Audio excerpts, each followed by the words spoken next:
Our group's report is about socioeconomic status and health.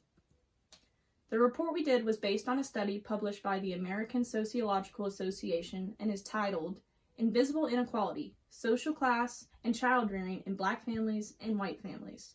This study observed an ethnographic data set of white children and black children, approximately 10 years of age, to see how social class can affect the interactions inside of the home.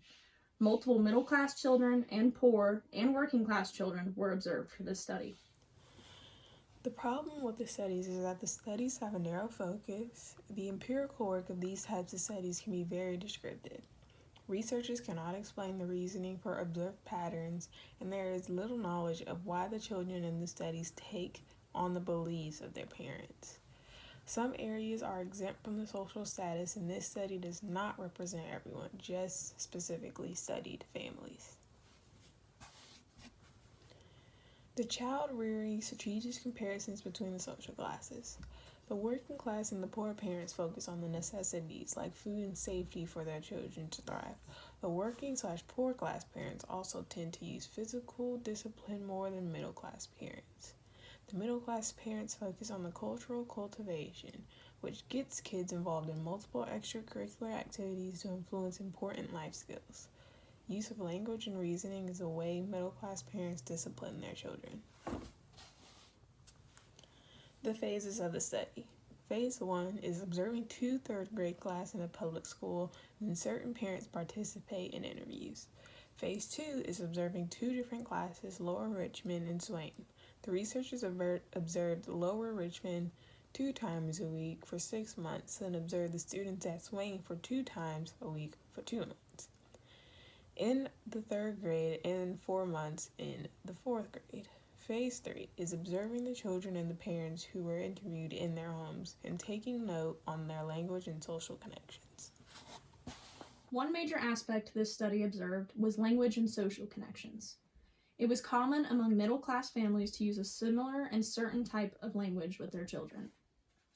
The language used tended to be engaging conversations that promotes reasoning and negotiation. Conversations like this allow the children the opportunity to develop verbal skills. Alexander, which was a child from the study, was allowed to participate in daily activities that encouraged personal growth. These activities included high-level sports, church, and high-level academics. Many middle-class children were involved in adult organized activities, which actually led to weak social ties later down the road.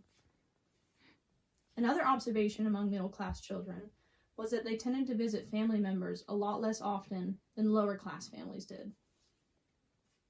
Among lower-class families, daily life and language was very different as compared to middle-class families.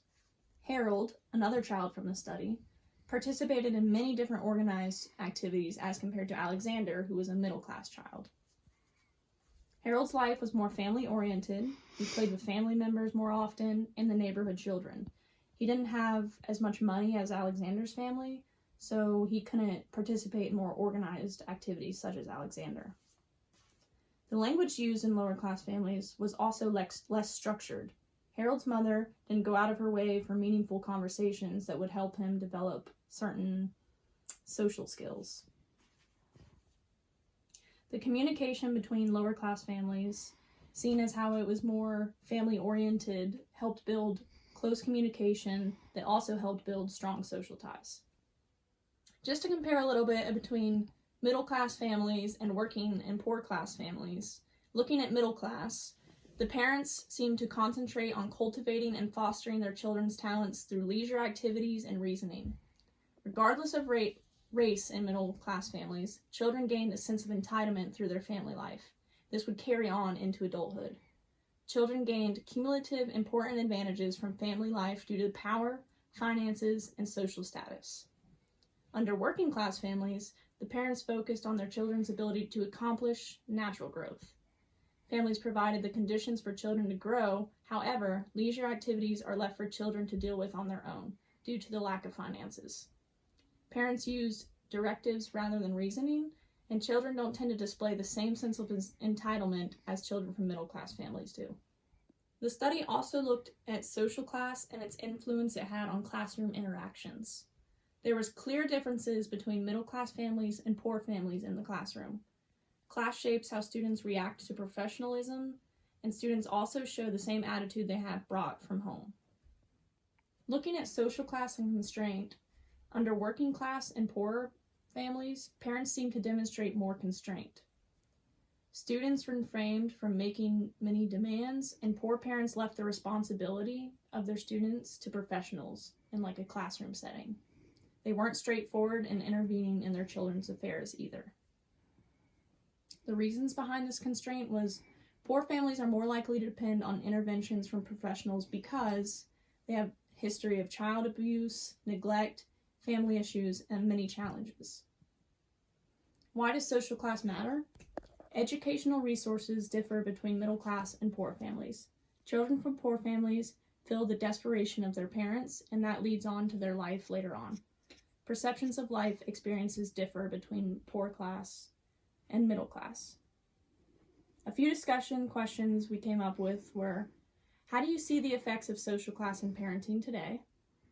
Based on the study, do you feel that your social class growing up has affected you in any way today? And how do you think that social status affects children's physical health, especially as they age?